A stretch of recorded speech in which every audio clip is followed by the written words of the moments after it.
Halo, Yulita, gimana baru punya baby? Thank you for joining. Ini pasti berasa banget kalau misalnya baru punya anak ya. Gimana kita embrace changing after having kids-nya. Barangkali kalau misalnya punya pertanyaan bisa di type in di bawah, ada question box-nya juga, bisa type in di sana. Kita lagi nunggu Oni, Fabidian Kriwil buat join in. Oh, kamu suka nonton YouTube-nya Bidan ya, dia super insightful banget. Terus yang aku suka dari dia tuh kayak nyambung sama realitanya kita gitu ya. Hai Ray. Yang belum punya anak juga jangan takut join in karena bisa belajar dari sini. Hai, Oni is here. Please submit your request so we can live together.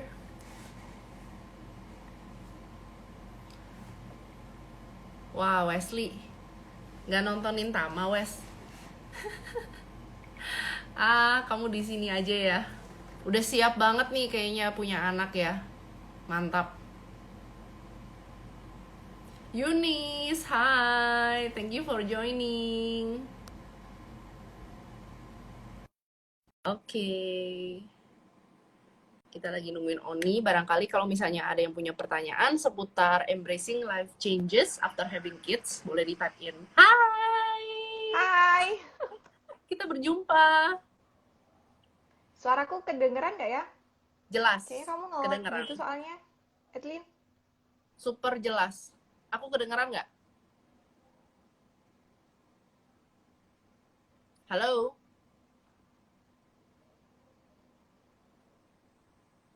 Hai, Oni. Kayaknya Hai, Oni agak nge-lag mungkin. semoga sinyalnya bersahabat ya. Kayaknya kok ini sih Semoga macet ya. gitu. Kayaknya udah oke deh. Sekarang oke. Hmm. Oke, sip. Thank you guys for joining in. Jadi kita pengen hari ini sharing soal kalau misalnya udah punya anak itu gimana sih perbedaan-perbedaan yang udah berasa baik ke perempuan maupun laki-laki ya. Karena ada beberapa juga parents, fathers yang join gitu.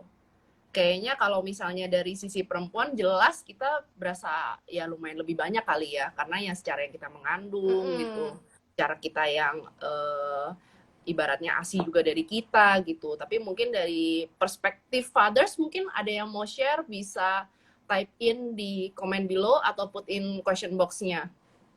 Sebelum kita mulai mungkin perkenalan singkat dulu Oni, meskipun I'm sure semua juga udah tahu gitu. Belum sih kayaknya ya. Halo semuanya, terima kasih udah gabung. Kenalin aku Oni, aku adalah seorang bidan. Kalian bisa main-main ke @bidankriwil kalau misalnya mau kenal lebih deket. Aku kenal Edlin nih karena dipertemukan oleh Fastwire sih, dan seneng banget akhirnya Bukan bisa live universe bareng ya, kayak gini. Fosfoyers. Hmm, hmm, hmm.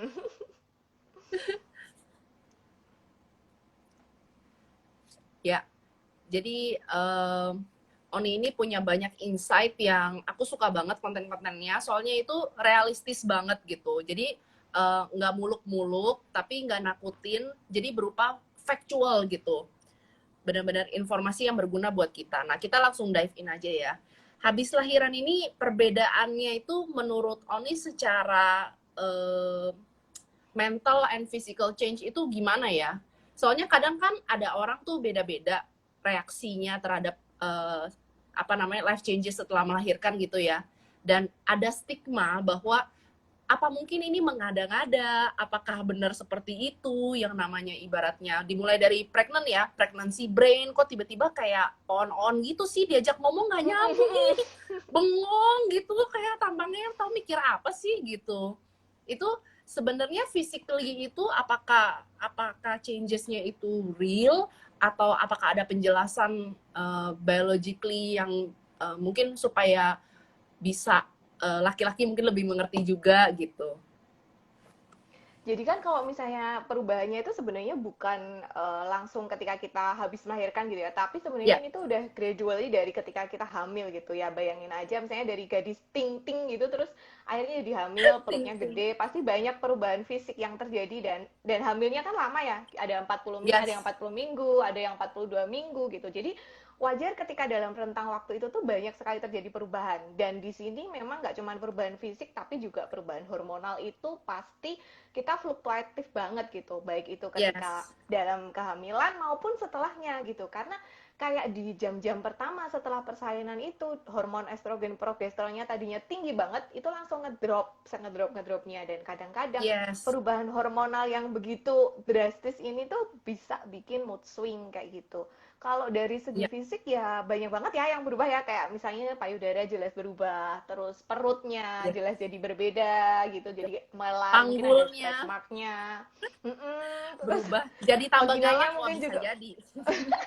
bisa jadi, bisa jadi. Terus Bisa kayak jadi. rambut, mungkin ada yang Ya. sebagian rambutnya kayak lebih rontok gitu. Tapi sebenarnya rambut rontok ini itu sebenarnya karena dia balik normal loh, Edlin. Jadi Oh karena di gitu. kehamilan, jadi karena di kehamilan itu kayak siklus rambut rambut kita kan ada siklusnya nih dari tumbuh Iya, terus betul. nempel di sini sampai rontok kan.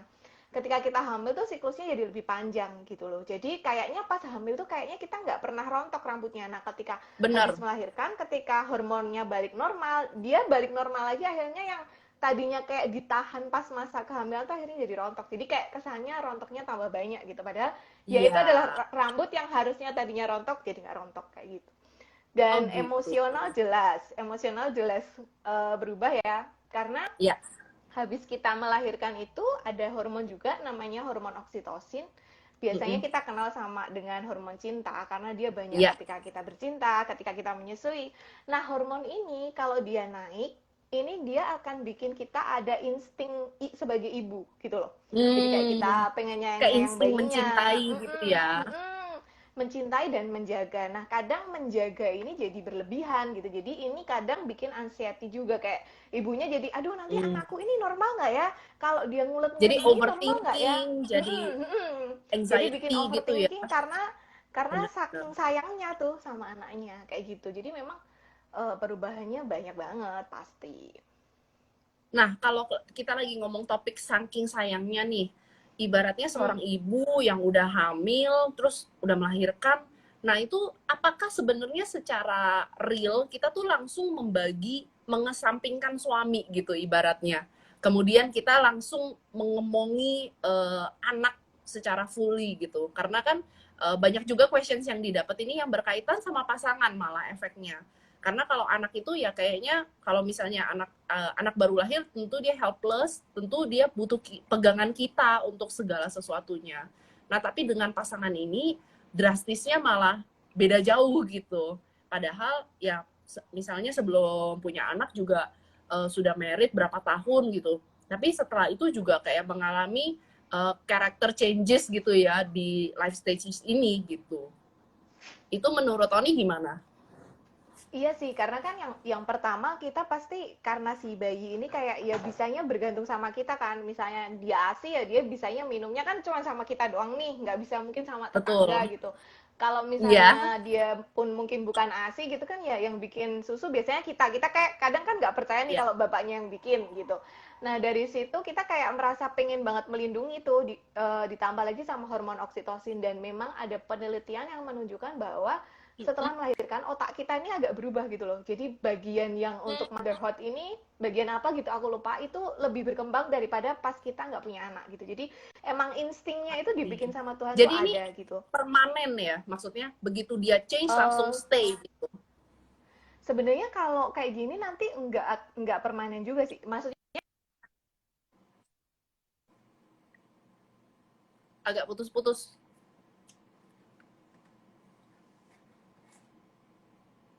permanen ya. Cuman kan nanti lama-lama Ya,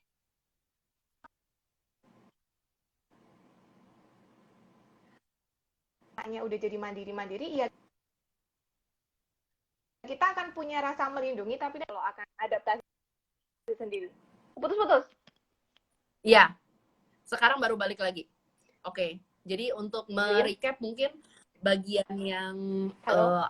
bagian yang stay itu sebenarnya kita punya part Mm-mm. of control gitu Nah, ya untuk jadi decide ini stay and ini gue harus berubah gitu. Jadi mungkin di sini peran kita sebagai mother kita juga perlu aware bahwa the tsunami is coming gitu ya. Jadi pas ngelewatinnya meskipun kita juga kaget, Hmm. meskipun hal yang baru, apalagi anak pertama.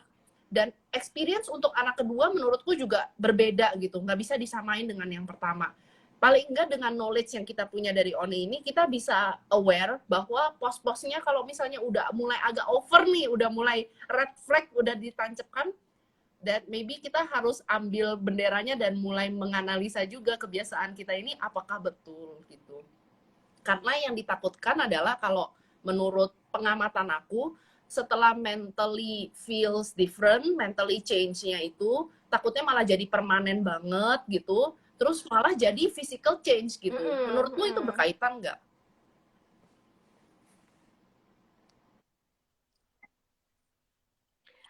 Berkaitan sih, itu sebenarnya jadi satu gitu. Kalau misalnya kita fisiknya nggak sehat kan akan ngaruh ke mental, dan sebaliknya kalau mental kurang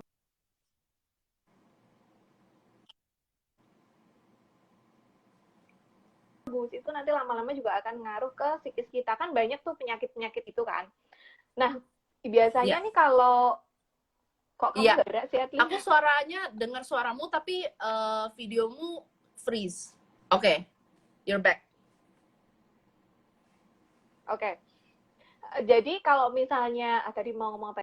Oh, jadi kalau misalnya ibu habis melahirkan karena dia Ya, kadang emosinya itu berubah, terus dia ya, ditambah baby blues misalnya, terus ya. kadang-kadang dia kan kayak berkaca gitu ya, aduh kok aku sekarang jelek ya, kok payudaranya jadi kayak gini, nggak kencang lagi, kok perutnya jadi Yes. bergelambir, kok ada stretch marknya, jadi nggak bisa pakai bikini. Nah itu kan lama-lama bisa destruktif tuh, kayak bisa nanti kita jadi kayak eating Ya, disorder, kayak diet yang berlebihan kayak gitu, atau mungkin kita ya, cemas yang berlebihan, kayak suaminya tuh ya. nggak ngapa-ngapain terus kita kayak nanti jangan-jangan aku nggak Salah. menarik lagi nih di depan dia gitu, kayak gitu kan, itu bisa Padahal nggak merusak ngomong ya, kan.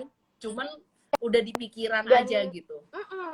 dan sebenarnya tuh ada beberapa suami yang sebenarnya nih di awal-awal kita punya anak bayi tuh bukannya nggak tertarik lagi, cuman kayak mereka nggak tega ngelihat istrinya udah capek-capek ngurus anak, masih misalnya harus melakukan hubungan seksual seksual kayak gitu, terus atau ada yang kayak nemeni istrinya melahirkan terus lihat proses persalinan dia jadi agak trauma kayak gitu, tuh ada suami-suami itu kayak gitu gitu, jadi kayak sebenarnya nggak tega gitu Oh, melakukan hubungan begitu. seksual gitu, itu ada.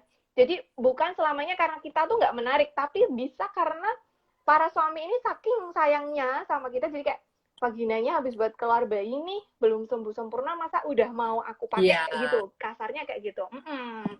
Tapi kita benar-benar. kadang sebagai wanita kan kayak overthinking gitu ya. Nah, itu yang bisa Iya. merusak kalau misalnya kita nggak bisa ngerem sendiri sih gitu. Jadi emang Nah, kita masih pegang kunciannya sebenarnya. di sini tuh menurut aku penting banget untuk ngestop apapun yang di pikiran kita dan komunikasiin. Jadi dari kita Mm-mm. juga belajar komunikasi bahwa kalau misalnya kita feels ya bisa aja gitu si istrinya udah merasa siap gitu kan, seperti yang Oni bilang kok suami gue lihat gue kayak begini gitu. Jadi sebenarnya dua-duanya nggak melihat dari sisi pandang yang sama gitu. Nah itu mesti belajar untuk gimana kita komunikasiin sama suami bahwa kita udah lewat nih, ingat-ingat masa melahirkan sakitnya udah nggak ingat lagi nih, udah bisa mulai balik seperti dulu lagi gitu. Nah itu ada juga tuh pertanyaan masuk dari kemarin question box aku, gimana kita cara kasih tahu sih ke suami kalau misalnya sex break ini udah boleh selesai loh gitu. Ya itu harus komunikasi sih ya. Kayak misalnya kalau aku biasanya pas mau tidur tuh pillow talk gitu, ngomong-ngomong ya emang kitanya harus jujur gitu.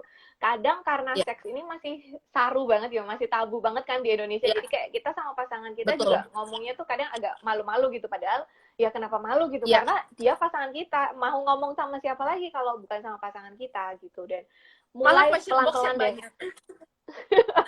Kalau misalnya nggak pede gitu ngomong, mungkin bisa dari chat kayak pas masa-masa pacaran dulu, chat yang apa sih, kangen-kangen atau apa gitu. Mungkin kayak kemarin aku dapet saran Ya, coba beli lingerie gitu supaya untuk mengebos rasa percaya diri kita ya, gitu, walaupun ya nanti percaya sih, kalau aku sih percaya bahwa di dunia ini tuh nggak ada yang permanen kecuali perubahan itu sendiri gitu. Jadi banyak juga kok ibu-ibu yang kayak persalinannya kayak apa, tubuhnya setelah melahirkan kayak apa, tapi mereka bisa kembali lagi, walaupun yang nggak mungkin ya kalau mau 100% kayak pas masih ya, gadis gitu, orang kita juga menua gitu kan, itu bisa yes. bisa gitu. Mm-mm. Nah, ini ada pertanyaan, biasa berapa lama setelah melahirkan baru disarankan untuk boleh having sex? Sebenarnya kalau misalnya persalinan normal itu 1 sampai 3 bulan tuh lukanya udah sembuh sih, udah bagus gitu, udah Betul. berani sebenarnya. Iya. Cuman kadang kan kalau setelah Masa persalinan karena belum selesai. hormonal itu tadi, jadi biasanya vaginanya kering atau libidonya turun. Nah, kalau kayak gitu kan harus dibantu misalnya pakai lubrikan kayak gitu. Jadi kita menciptakan suasana yang emang nyaman gitu. Kadang ibunya masih takut soalnya Adeline kayak ya Iya. sudah sembuh, sudah nyaman. Tapi ketika mau kan kayak aduh sakit nggak ya, aduh sakit nggak ya, aduh sakitnya kan nggak rileks. Kalau kita nggak rileks ya nanti biasanya akan ada sexual pain gitu. Jadi agak nyeri ketika melakukan hubungan seksual gitu. Jadi ya kita Iya. siapkan suasana yang gimana lah, lampunya digelapin kayak misalnya kayak gitu. Iya. Dan mindset itu penting ya untuk dikomunikasiin gitu. Ibaratnya ya udah dikasih lampu hijau ya jangan diterjang aja gitu. Ini setelah break sekian minggu gitu paling enggak kan minimal 4 sampai 6 minggu ya. Kadang masa nifas maksudnya bleeding after melahirkan itu selesai gitu. Nah, itu kan juga butuh proceed with caution gitu. Nah, itu mungkin knowledge yang belum ada di luar sana bahwa ini sebenarnya hal yang oke setelah uh, maksudnya hal yang oke untuk dibicarakan secara gamblang gitu karena masing-masing orang feel-nya berbeda. Apakah tidak siapnya karena takut, apakah tidak siapnya karena merasa mungkin wah di kamar ada baby, gimana nih kita mesti ngerencanain di kamar lain atau bagaimana gitu. Nah, untuk hal yang kayak gitu memang untuk siasat komunikasi yang paling tahu sih si pasangannya ya Oni ya. Gimana cara Iya, nyampein iya. yang ngerti gitu. Jadi Karena kan ya kalau yang tahu pasangan kita kan ya Etlin ya. Kayak gimana benar, sih suamiku pas bisa diajak ngomong pas apa sih kayak gitu kan ya cuman kita kan. iya betul. Terus ada lagi nih kita jump into pertanyaan. Kalau misalnya kita harus cek jahitan sesar nggak walaupun tanpa ada keluhan?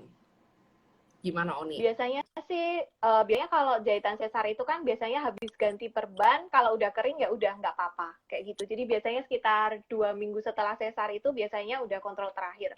Kecuali misal 1 bulan setelahnya kok ada keluar darah lagi atau masih dirasa nyeri, itu bisa kontrol sih. Apalagi di era pandemi kayak gini kita kan nggak bisa sering-sering ya. Yang penting kalau luka sesar itu biar cepat sembuh, jaga supaya tetap bersih lukanya, tetap kering, dan banyak makan protein. Kalau nggak banyak makan protein, nanti pembentukannya akan lama, gitu. Oh, oke.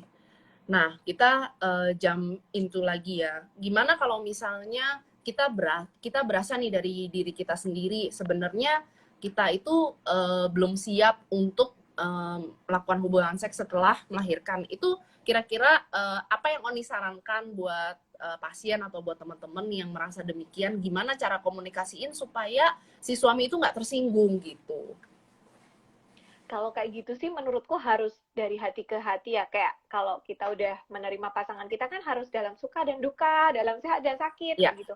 Kalau misalnya istrinya belum siap, ya gimana caranya supaya si bapak ini membantu supaya mungkin lebih smooth kayak gitu loh. Jadi jangan langsung, ah kamu nih nggak mau kayak gitu, kamu tuh gimana sih nggak mau melayani suamimu? Karena emang masih ya, patriarki banget ya kita tuh ya kan ya. kayak masih Dan stigmanya kayak seperti itu di berdosa. luar gitu. Berdosa gitu loh kalau nggak melayani suami kayak gitu misalnya. Ya, Tapi kan ini harusnya bisa menjadi pleaser buat kedua belah pihak kan nggak cuma satu betul. doang gitu loh. Yang satu menderita mungkin yang satu seneng-seneng kan nggak bisa kayak gitu gitu. Nanti Iya, selamanya iya. akan begitu soalnya gitu. Jadi Ya, ya memang harus hati ke hati sih. Kayak misalnya oh aku nggak misalnya kan kalau kita menyusui nih agak sakit ya mungkin kalau melakukan hubungan ya. seksual karena biasanya payudaranya jadi keras. Mungkin bisa disampaikan jangan ini deh nyentuh payudaranya karena masih sakit kayak gitu kan mungkin masih bisa dipahami kayak gitu. Ya. Iya harus Jadi jujur sih harus harus dari ada hati ke hati. kerjasama dari dua pihak ya, selain dari hati ke hati itu, Mm-mm. karena Mm-mm. si istri juga jangan pegang gitu. Gimana ya jadi seorang suami kan Ya juga mestinya maunya harus yang hamil ini gitu. kan nanti suaminya Harus yang merasa smooth juga. tersinggung ketolak. Iya.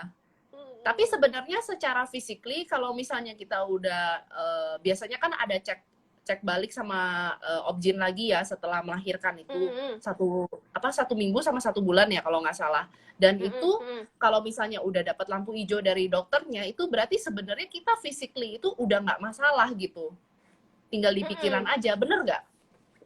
Iya, iya. Cuman ya itu tadi, kadang biasanya perubahan hormonalnya ini yang belum stabil itu yang kadang meninggal. Jadi vaginanya terasa kering gitu loh, Edlin. Karena hormonnya belum seimbang. Kan harusnya vaginanya nggak kering kan kalau misalnya berhubungan seksual. Iya, Nah ini pada beberapa orang itu masih bisa menyisakan vaginanya berasa kering. Jadi kan otomatis jadi terasa lebih nyeri. Belum lagi, ya itu tadi, perasaan takut kita gitu. Jadi kayak sepaneng gitu loh iya, bahasa Jawanya. Jadi kayak yang kaku gitu rasanya, takut bener, bener, gitu. Mungkin pas bener. malam-malam pertama gitu. Iya, jadi itu yang bikin Iya, gak nyaman. Jadi emang pikiran kita juga harus dirilekskan sih.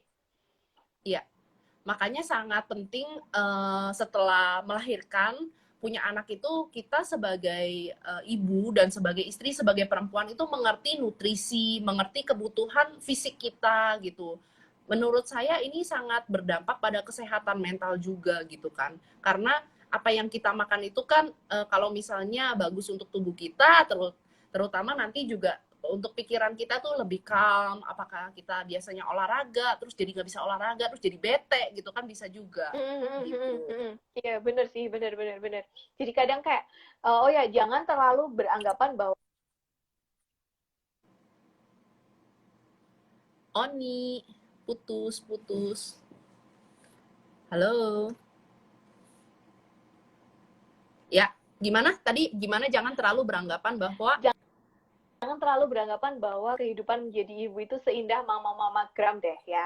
Karena ingat banget kalau mereka itu yang ditunjukin di sosial media yang itu ya lagi yang full bagus-bagus, makeup yang terus menggendong gitu cantik-cantik ya. gitu. Nggak mungkin Betul, betul, betul. mereka bangun tidur, rambutnya haur-haurnya masih merembes kemana-mana, foto tuh nggak mungkin gitu. Jadi turunin aja sedikit standarnya gitu. Karena menjadi ibu itu sebuah proses yang panjang, proses belajar yang panjang. Dia nggak bisa langsung tling kayak mama-mama gram sih gitu. Karena Iya, sekarang betul. karena ada sosial media Dengan adanya sosial media kayak, mendoktrin ya. jadi kayak asiku asiku harus berkulkas-kulkas misalnya, tubuhku harus cepet balik kayak Yes. Nia Ramadhani misalnya, terus hubunganku sama suamiku harus se seintim Nana Seindah Mirdad bulan misalnya, madu. kayak gitu-gitu. Nah Benar, itu kan benar, bisa benar. merusak mental kita juga kan gitu. Jadi Ya, udah baby blues ditambah liatin kayak gitu, nanti bisa jadi postpartum depresi kayak gitu. Jadi memang harus kita sendiri yang menyaring sih. iya, betul. Ini mungkin ada pertanyaan yang agak di luar topik untuk rujukan BPJS, saya kurang ngerti sih. Apakah Oni mengerti? Apakah sesar itu di cover full sama BPJS?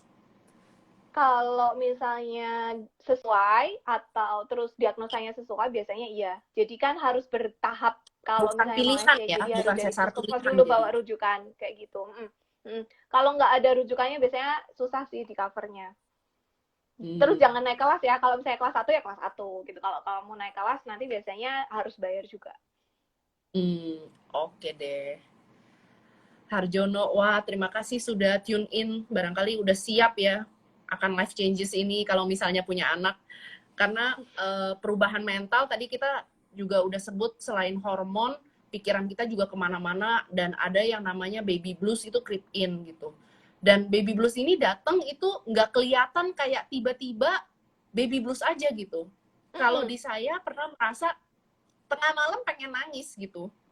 Jadi aneh banget kan gitu, kenapa sih gitu, kayak ibaratnya kayak dunia runtuh gitu tengah malam, rasanya gelap gitu. Padahal ya nggak ada apa-apa gitu, udah lewat ya lucu aja gitu. Cuman ya kalau misalnya sekarang dipikir, ih kenapa kok kayak orang gila gitu waktu itu. Cuman ya itu kalau misalnya secara definisi ya itu baby blues gitu. Mm-mm. Tapi keluarga sama suami juga sebenarnya harus belajar sih soal ini gitu. Jadi tahu gitu kalau istrinya atau menantunya atau anaknya mengalami kayak baby blues gitu, harus segera diatasi atau didukung kayak gitu. Iya, sekarang keintiman suami istri saja jadi gitu ya di medsos. Maksudnya gimana nih Harjono? kelihatannya mesra gitu ya kalau di medsos ya. Makanya nih mungkin sedikit bercerita juga kalau misalnya sekarang lagi banyak ibaratnya kelihatannya kayak mesra atau pos ini, aku selalu menyelipkan realita di sana bahwa pada saat ngejalanin itu sebenarnya ada berentetan banget yang kita nggak tahu gitu kan. Bener nggak sih? Apalagi masa-masa Bener lah. melahirkan, masa-masa hamil, itu super sulit menurutku. Dan kita sendiri aja nggak tahu gitu kan.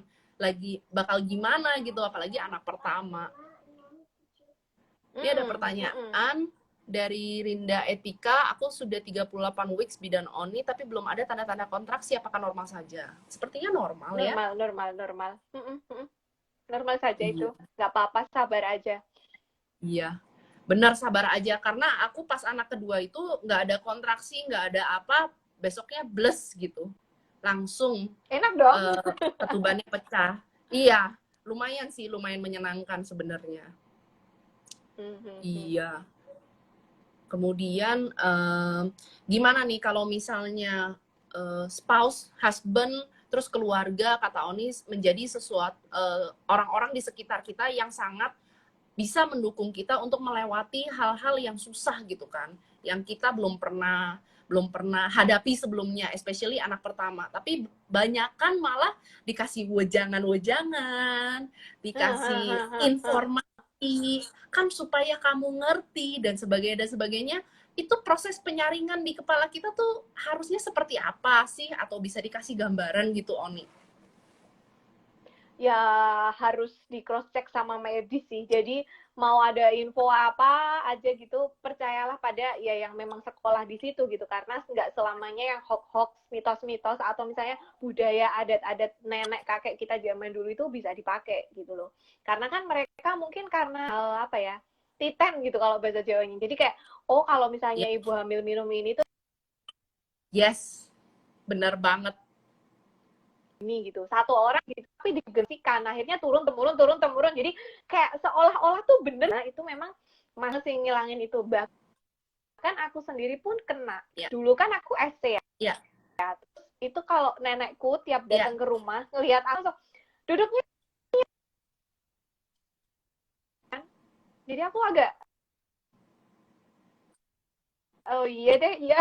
Jadi aku sih yang ku ya, ya. pakai yang emang selaras sama medis aku iyain sih. Tapi kalau misalnya kayak yang terlalu aneh gitu, enggak, no, tetap no gitu. Kayak misalnya ibu nifas nggak boleh tidur siang, nanti darah putihnya naik ke kepala bikin buta. Itu kan nggak ada Ya, logiknya kan. Nah, itu yang bener gak ada kayak gitu nggak usah kaitannya. dipakai kayak gitu.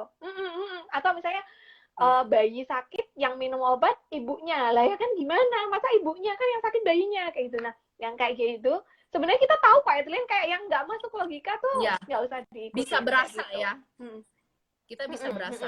Nah, ini si Ellen juga bilang persiapan mental untuk kelahiran anak kedua tuh rasanya beda deh sama yang pertama, lebih deg-degan.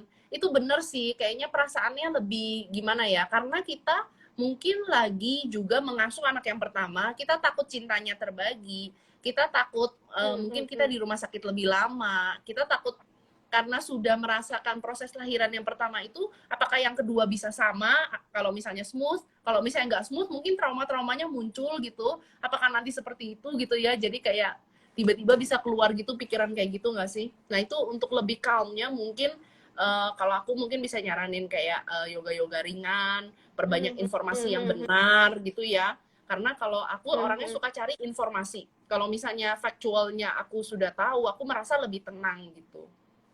Dari Oni mungkin ada saran-saran lain untuk supaya menenangkan pikiran. Iya sama sih bener sih Edlin, jadi kayak memang kita harus cari informasi, belajar, dipersiapkan, jadi kayak kita tahu tuh loh medan perang yang akan Medan pertempuran.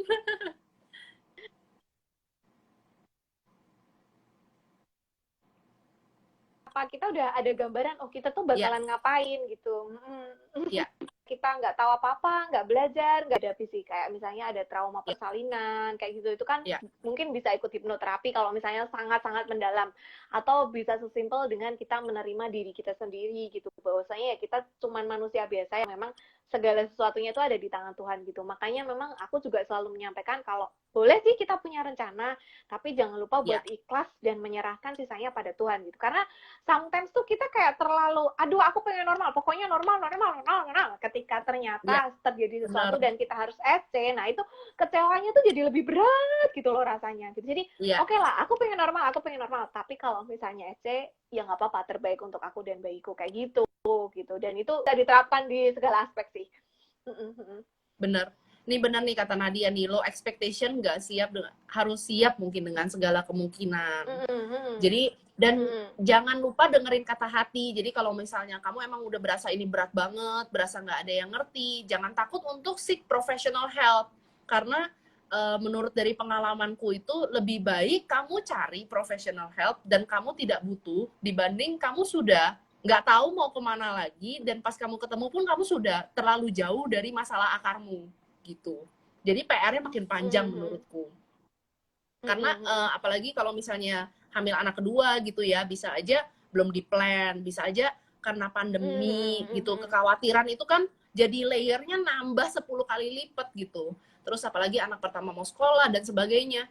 Jadi menurutku kalau misalnya memang sudah sangat susah di-handle, kalau pasangan pun bingung mesti gimana, orang tua mungkin kurang paham atau tidak dalam lokasi yang dekat, mungkin bisa cari psikolog help gitu. Ini mungkin pertanyaan selanjutnya, seberapa akurat hasil USG berat badan janin pada trimester akhir? Plus Kalau minus USG itu 20% masih plus bisa minus. ya? Bener bener. Jadi bisa lepuran. Iya, karena anakku itu diprediksi sampai 4,2 kilo. Gila itu. Diprediksi udah gila banget. Karena aku gestational diabetes, maksudnya di ambang gestational diabetes, jadi belum sampai gestational diabetes, tapi padahal aku udah jaga-jaga banget gulanya. Itu pun berkali-kali lipatnya parah banget gitu. Jadi untungnya lahirnya 3,9 minus gitu. Kalau plus, waduh nggak keluar deh aku rasa. Jadi 4,5. Udah jadi apa itu entah. Nih dari Hilda, dia sharing, Hilda jadi jarang cerita ke orang tua karena pemikiran orang tua masih kolot, jadi kayak lebih percaya ke bidan, dokter, Google dengan website yang sumbernya terpercaya.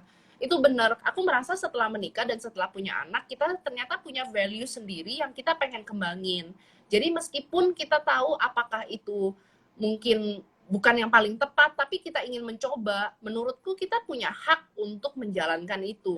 Tapi balik lagi, gimana kita menyuarakannya itu sangat penting gitu, cara komunikasinya gitu ya. Jadi nggak yang kita tolak mentah-mentah, nggak yang kita terima semua, tapi kita menunjukkan juga bahwa kita responsibel, kita tanggung jawab, kita menerima informasi dengan tangan terbuka, dan kita memilah karena kitalah ibaratnya pengasuh utama dari anak kita gitu. Jadi kita juga meminta kepercayaan dari orang tua ataupun dari mertua, ipar, kakak dan sebagainya, bahwa ya kita paling nggak coba jalan ini dulu, tapi terima kasih tampungannya, nanti mungkin lain kali saya coba gitu. Soalnya kalau Karena misalnya ini kayak kita tolak tuh ya sakit iya hati sih nanti ya kan. benar, Nanti dan kita biasanya jalan, kalau kita makin jalanin getol. kita yang sakit hati. Jadi Bener bener kayak bener bener. ibaratnya yang mana yang mau disakit hatiin, kita nggak mau sakit hati tapi kita nggak mau bikin orang sakit hati. Jadi menurutku ya might as well jujur aja gitu, bahwa kita tahu ini mungkin bukan yang paling tepat karena kita tidak pengalaman, tapi kita ingin mencoba gitu, karena kita sebagai ibu kita tahu mencoba ini tidak bahaya gitu kan. Kita kan juga nggak akan coba yang ibaratnya langsung dibuang anaknya ke jalanan gitu loh. Jadi kayaknya kadang-kadang juga agak ekstrim dari dua pihak untuk susah dikomunikasiin gitu. Yo bener sih. Atau kalau misalnya kepepet banget, coba itu diajak periksa gitu. Misalnya pas imunisasi gitu, kayak misalnya kemarin ada yang pengen banget ngasih MPASI, anaknya baru 3 bulan pengen dikasih pisang. Ya udah sih coba, mungkin Waduh, mamanya iya, diajak pas ambil ala-ala, ditanyain kan sama dokternya, dok anak saya udah boleh dikasih pisang belum ya? Nah kayak gitu kan halus gitu loh, kayak ngasih tahu dengan pihak lain itu iya, biasanya lebih mudah diterima juga. betul, betul. Dari Hilda juga nanya, taunya kalau kita itu trauma persalinan, padahal ini anak pertama, bagaimana? Gimana cara kita mengetahui bahwa kita ada trauma, Oni?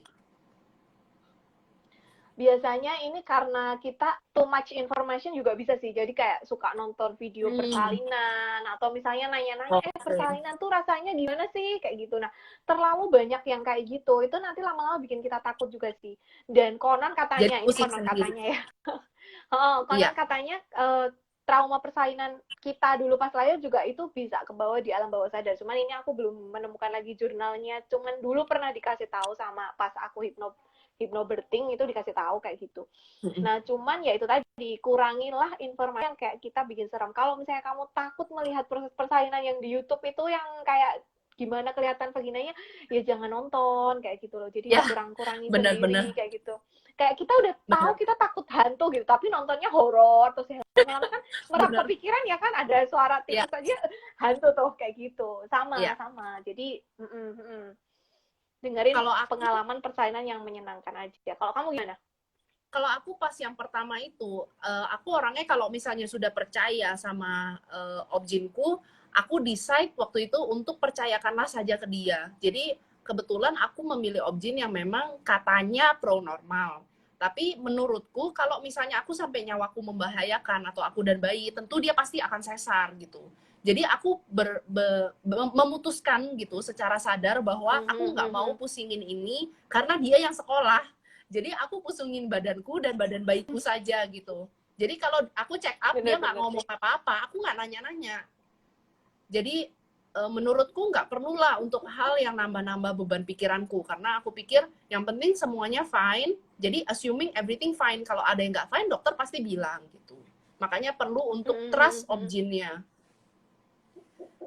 Iya, iya, benar, gitu. benar, benar. Kita juga senang sih kalau dipercaya gitu.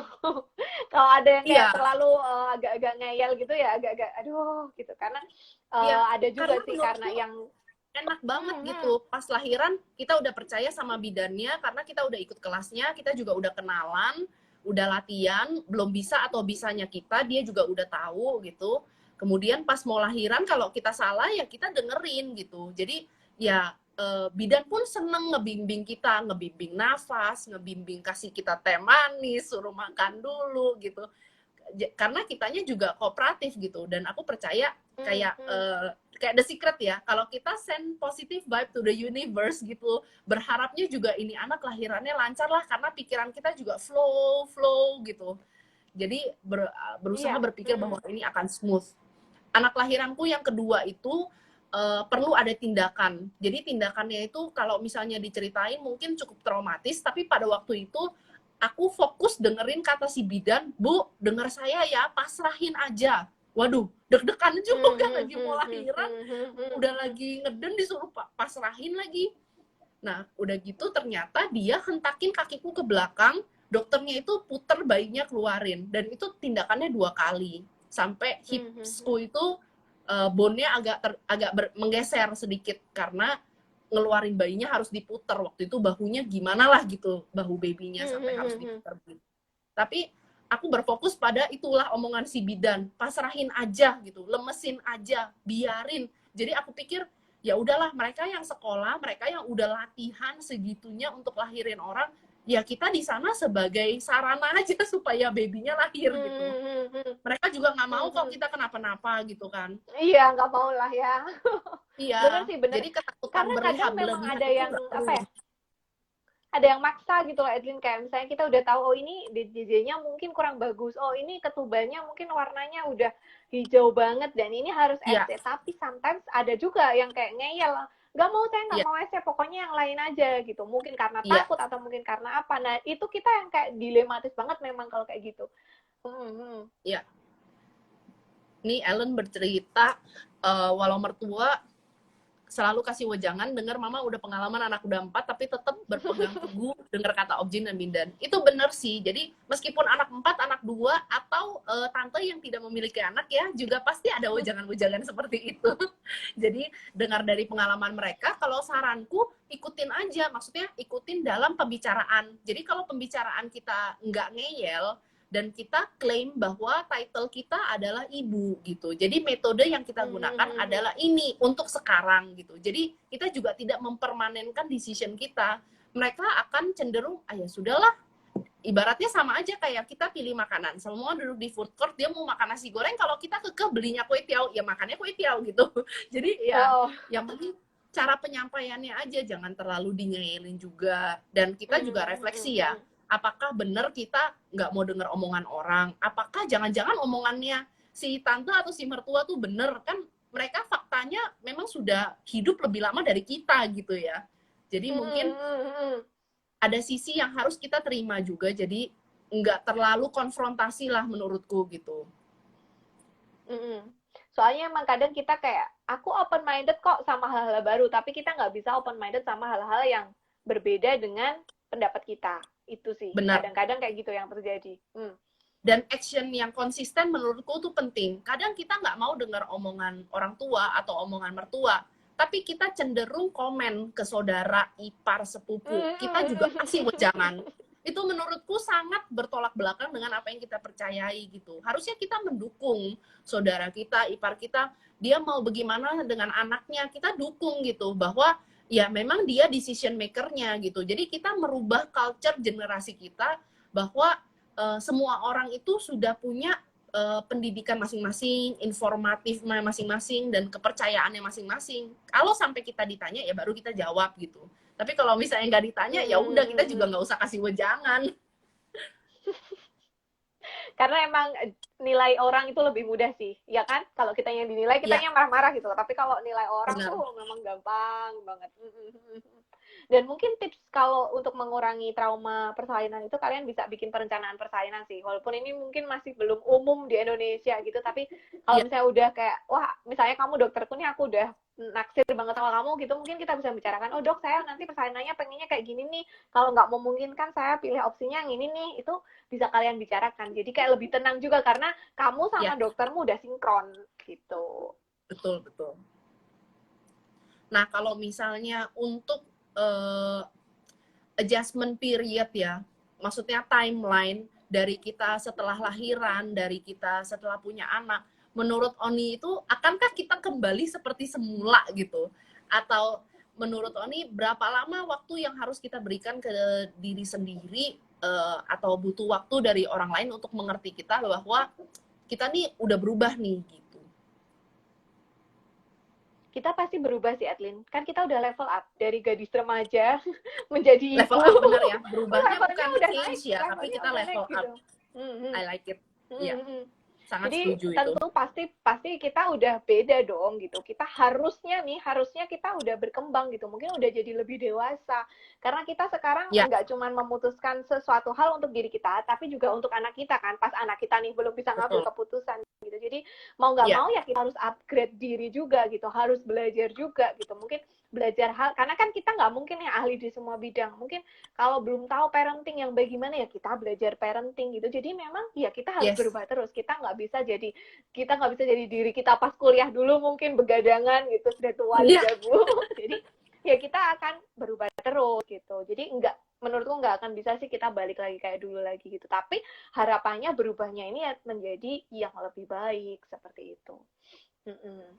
Nah, kan ada nih stigma juga ya, bahwa kalau misalnya udah punya anak nih, apa-apa nggak boleh peduliin diri sendiri gitu. Ibaratnya kalau misalnya mau dandan gitu, kayak kita mau IG live gitu, kayak ngapain sih kamu menelantarkan anakmu, kamu nggak duluin diri sendiri, nggak lihat nggak usah lah penampilan itu dan sebagainya gitu. Menurut Oni gimana nih, kita stand-nya Oni ada di mana, dan gimana kita stand up for ourselves gitu? Kalau menurutku ya, salah satu kebutuhan dasar manusia adalah aktualisasi diri. Dan itu jelas-jelas ada di segitiganya siapa tuh yang kebutuhan manusia. Jadi ya kita memang harus mengaktualisasikan diri gitu. Sesimpel misalnya kita dandan, sesimpel misalnya kita berbagi apalah gitu. Jadi sebenarnya sekarang ya, kalau aku ngelihat temanku bikin story gitu, walaupun cuman kayak mungkin dia senyum-senyum di kamera gitu, tapi mungkin itu adalah bentuk aktualisasi dirinya dia. Dan memang harusnya tuh seperti itu, supaya kita nggak kehilangan diri kita gitu. Jangan sampai kita terlalu sibuk ngurusin suami, terlalu sibuk ngurusin anak, tapi kita nggak ngurusin diri kita gitu. Padahal kalau kitanya sedih kan akan ngaruh kan ke mereka gitu. Katanya ketika ibu happy, maka keluarga happy. Ya itu, untuk diri kita happy ya kebutuhannya harus terpenuhi, termasuk kebutuhan aktualisasi diri ini. Dan memang ini Ya, kerasa banget sih, Etlin. Jadi dulu pas iya. aku masih kerja di luar gitu ya, keluar rumah Heeh, gitu, itu aktualisasi diriku kan, ketemu orang iya, banyak, terus mungkin betul. ngajar kelas di luar gitu. Itu aku Ya, happy. Ketika tiba-tiba harus di rumah aja terus, itu kayak yang nggak bisa ngatur gitu. Karena kan kayak batasnya sangat tipis gitu ya antara kerja sama ngurusin anak gitu. Aku betul. jadi kayak, duh gimana ya nih, nggak punya me time, akhirnya jadi stres. Itu beneran loh, kayak nggak punya me time tuh akhirnya jadi kayak, aduh ngurusin semuanya tapi diri sendiri nggak keurus, itu akhirnya sedih, gampang marah, mungkin mudah iri ketika melihat yang lainnya bahagia gitu. Akhirnya Ya, waktu itu sih kalau aku jadi berusaha bangun lebih pagi gitu. Jadi di pagi hari walaupun cuma setengah jam mungkin ada me time buat diriku sendiri gitu. Jadi ketika yang lain masuk tidur mungkin aku bisa ngapain gitu, melakukan hal yang menyenangkan gitu. Nah itu aku jadi lebih merasa menyayangi diri. Jadi ketika ngelihat orang lain bahagia, oh aku nggak iri sih karena aku juga bahagia kayak gitu. Cuman mungkin ya itu loh, kadang aku merasa kalau yang komen-komen julid di akun lambe-lambean itu mungkin itu iya, bentuk aktualisasi yang agak negatif ya. Iya kan? Jadi kan iya, kayak iya, iya, kepuasan diri, kepuasan mereka kan kayak gitu, menghujat betul. gitu. Itu juga aktualisasi diri tapi dalam bentuk yang negatif gitu. Jadi jangan kayak gitulah ya. Mending bikin Iya, IG live nih kayak gini. iya. Jadi menurutku juga harus diperhatikan ya, red flag itu kapan kita sebenarnya udah need help atau need to help ourselves gitu. Kapan kita harus bangkit dari diri sendiri, itu ketika negatifnya kita itu lebih banyak daripada positifnya. Karena seorang ibu itu mungkin dinobatkan by nature bahwa bisa lebih care ke anak, hormonnya juga lebih menjaga. Tapi sebenarnya nggak semua ibu suka ngurus anak. Aku juga ada temen yang bener-bener pengen kerja kantor 9 to 5 gitu. Aku nggak pengen kayak ngeribetin anak terus gitu. Dia pengen berkarir. Jadi menurutku jujur aja dengan diri sendiri bahwa ini yang kamu ingini gitu. Kan bukannya karena kamu kerja, kamu tidak, ibaratnya anakmu juga tidak terurus sama sekali gitu. Kalau misalnya terurus dengan perpanjangan tangan itu sangat tidak apa-apa karena penting untuk kita hidup gitu loh di sekarang. Memang kata orang, oh nanti anaknya sudah gede kok, kamu bisa kok punya me time banyak bla bla bla. Tapi kita butuh me time-nya itu sekarang loh, bukan nanti Oh, gitu. Karena kita sekarang. stresnya sekarang. Kalau nanti itu ya nanti, urusan nanti gitu. Jadi jujurlah pada diri sendiri, refleksikan bahwa apa yang kamu butuhkan itu kamu paling tahu. Meskipun mungkin 9 atau 10 dari 10 orang sekitarmu itu gak setuju gitu. Jadi harus jujur dulu pada diri sendiri, pengennya apa. Nah kemungkinan dari situ baru bisa berangkat bahwa oh me time yang dibutuhkan tuh apa, aktualisasi diri yang dibutuhkan tuh seperti apa, berdampaknya apakah bisa positif gitu. Kan langsung bisa kelihatan ya bahwa kalau misalnya kita lakukan, dampaknya itu makin bagus buat kita nggak gitu. Kayak aku merasa seperti yang kamu bilang, IG Live ini dan komunitas Fosfoyer itu sangat memberikan pengaruh positif buat aku karena aku makin sedikit waktu yang untuk mikirin yang aneh-aneh gitu. Karena udah nggak ada waktu lagi antara aku kerja, ngurus anak dan ngurus konten dan pengen sharing dan mengagendakan apa yang aku pengen tuangkan gitu, udah nggak ada lagi waktu yang lain gitu. Jadi itu sangat penting juga gitu ya. Nah, Pokoknya itu barangkali penting, penting, ada penting banget. penting banget ya untuk menghadapi changes after having kids itu. Karena dengan perubahan yang besar, kita juga butuh tools yang sangat besar dan courage, keberanian untuk mencoba hal-hal yang mungkin sebelumnya itu tidak menjadi pikiran kita. Karena sebelum kita married, mungkin kayak sebelum aku married, aku juga mikirnya, ngurus anak itu sudah kodratnya, tidak boleh mengeluh gitu. Semua harus bisa, urus rumah pun harus bisa, segala macamnya gitu. Tapi kenyataannya tidak seperti itu. Nggak setiap ibu udah menurus anak. Iya sih, iya. Dan itu sebenarnya nggak apa-apa loh. Kayak, Nggak apa-apa, ya bener ya. nggak apa-apa. Sebenarnya dari zaman dulu banget sampai itu pasti akan selalu ada deh ibu rumah tangga. Nggak ada yang lebih baik. Semuanya baik. Cari aja Putus-putus. yang paling sesuai sama kamu. Putus-putus. Jadi aku dulu pernah bikin Ya, tulisan udah gitu oke. kan di blog gitu. Udah. Nah, Ya, Soal ini nih, ibu rumah tangga versus ibu pekerja gitu. Mana yang lebih baik? Jawabannya menurutku nggak ada yang lebih baik gitu. Adanya mana yang paling sesuai sama diri kamu dan keluarga kamu gitu. Dan nggak usah ngedengerin omongan tetangga lah, mertua lah, kakak ipar lah gitu. Karena yang tahu benar, keluargamu benar, itu ya kamu, mbak suamimu gitu loh. Ketika kamu sudah menikah itu yang paling utama itu ya keluargamu kecil itu loh, kamu, suamimu, mbak anakmu gitu. Ibu mertua sudah bukan lagi, ibumu sudah bukan lagi kayak gitu. Jadi ya pilihlah yang mana yang paling sesuai dengan kondisimu, karena orang-orang di luar sana tuh nggak tahu kondisimu yang sebenarnya. Mungkin mereka cuma lihat apa yang boleh kamu kasih lihat gitu, ya kan? Mungkin betul. aku juga Ya, tahu take Edwin cuman ownership apa yang Edwin dari kasih life-mu. lihat kan gitu. Ya, betul. Nih Hilda di masa pandemi memutuskan untuk lahiran jauh dari orang tua, hanya berdua dengan suami. Padahal hamil pertama meskipun rasanya persiapan, tapi masih ada takut. Mungkin ada tipsnya. Kalau menurutku, kalau misalnya kamu sudah berasa udah semua sudah kamu lakukan, terakhir berserah dan berdoa. Karena seperti yang Oni tadi bilang, kamu bisa berencana, tapi selalu ada jalannya Tuhan. Dan percayakan pada Tuhanmu, universe, apapun itu, bahwa ini akan berjalan lancar. Pancarkan energi positif, lakukan apa yang bikin kamu happy, dan kalau misalnya udah semua, udah berserah aja. Karena udah gak bisa ngapa-ngapain lagi, anyway, gitu. Berusaha maksimal, sisanya serahkan pada Tuhan gitu. Tapi yang usaha Ya, jangan cuma kamu gitu, tapi suaminya juga gitu. Jadi libatkan suaminya gitu, biar dia tahu tuh gimana sih caranya ganti popok gitu. kalau suamiku disuruh gitu, dia mendingan suruh buka bisnis berapa cabang lagi gitu kayaknya, daripada suruh ngurusin gitu. Pusing Ini kan katanya. soalnya cuma mau berdua aja kan nih.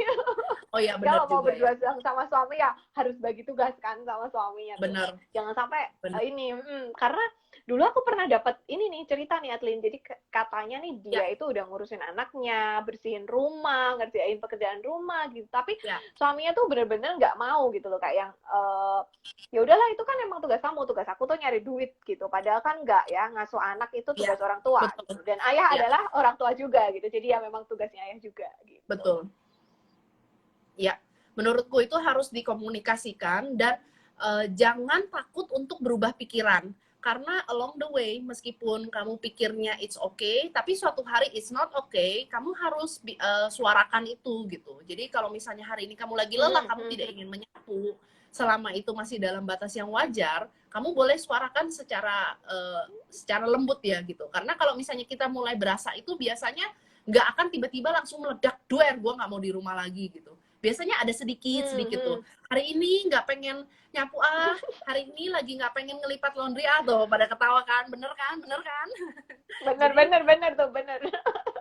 pas ada suara sedikit-sedikit itu dengerin gitu. Dan mungkin kalau hari ini lagi memungkinkan, lakuin aja. Nggak nyuci baju hari ini nggak akan kenapa-napa kok. Kita sehari cuma pakai berapa Bener baju bener. sih? Ya kan? Kalau misalnya hari ini bisa kembaliin baterai kita ke full dengan tidak menyuci baju, udah apa-apa. Tapi ya suarakan dengan lembut gitu. Jangan bodoh amat gue hari ini nggak nyuci gitu. Kan itu membawa konfrontasi ke rumah tangga. Tapi ya utarakan aja gitu. Hari ini aku agak lelah gitu. Nggak apa-apa ya besok. Atau bilang ke diri sendiri nggak apa-apa besok gitu. Tapi suarakan aja. Jadi kayaknya lebih bisa nerima. Dan menurutku itu sangat-sangat penting untuk belajar memprioritaskan. Karena ibu rumah tangga itu kesannya semua harus jadi penting. Kenapa ini rusak? Kenapa ini? Ya habis baru tahu gitu. Jadi kita juga harus bisa bilang ke diri sendiri bahwa ya hari ini prioritasnya memang bukan itu. Jadi hari ini rusak sedikit pipanya, ya nggak apa-apa lah, toh masih bisa mandi gitu misalnya. Hari ini pompanya rusak banget, urgent. Ya udah anak sekolah ditemenin sama mbak dulu atau nggak usah sekolah dulu, bikin PR-nya ya udah nggak usah ngumpul satu PR, nggak apa-apa, nggak bikin nggak naik kelas kok gitu. Betul betul, setuju setuju. Ya emang aku Jadi juga harus kayak gitu sih Edlin, jadi disimpan. dibikin santai Ya, aja lah gitu. iya. Sebisa mungkin harus disimpan toolsnya, karena kalau misalnya kita nggak latihan pakai toolsnya tapi kita ngomong terus bahwa bisa lah kalau begini, bisa lah, tapi secara action kita nggak lakukan, lama-lama itu jadi berkarat, nggak bisa dipakai lagi toolsnya. Pas mau dikeluarin nggak bisa loh, nggak segampang itu. Jadi harus dari kecil-kecil kita coba. Kalau takut kerja keluar, kalau takut me time-nya 2 jam, coba dengan 5 menit gitu. 5 menit hari ini gue nggak mau ngapa-ngapain. Berasanya tuh kayaknya feel-nya tuh rebellious banget gitu. Gue mau senderan aja gitu. Terus pas lagi ditanyain, kok rebahan melulu? Nggak apa-apa, gue lagi mau rebahan gitu. Jadi take ownership aja, nggak apa-apa kok cuma 5 menit gitu. Ya ini mungkin waktunya sudah mau habis. Aku mau say thank you buat semuanya yang udah join in, udah sharing. Ini sangat interaktif banget. Aku happy banget. Berharap ini bisa bawa informasi yang penting ke semuanya. Kalau misalnya punya pertanyaan lanjutan, jangan takut untuk DM aku atau DM Oni. Ternyata kita ngobrolnya seru banget ya. Semoga nanti habis Iya, pandemi kita bisa ketemu. Iya. Atau mungkin harus dibikin sesi yang kedua. Boleh. Iya. Cocok banget nih Thank you. mama curhat-curhat. Yoi, ada bapak-bapak juga nih nyempil-nyempil di sini nih. Ada Jamie, ada Depo Semut. Halo Depo Semut yang mau belanja bahan bangunan, boleh ke Depo Semut ya. Ini ada adlibs loh, jangan lupa Depo Semut ya. Nanti red cardku ku kirim. Dia, terima kasih banyak ya. Thank you banget semuanya. Kalau Thank you, gitu kita Maja. add di sini aja. Dan thank you semuanya yang udah cerita juga ya. Kalau misalnya ada pertanyaan, jangan lupa bisa DM ke Edlin Supian atau ke Oni di Bidan Kriwil. Sip. Thank you. Dadah, thank you, Kalau gitu, have a Edlin. good night. Have a good night. Bye-bye. See you.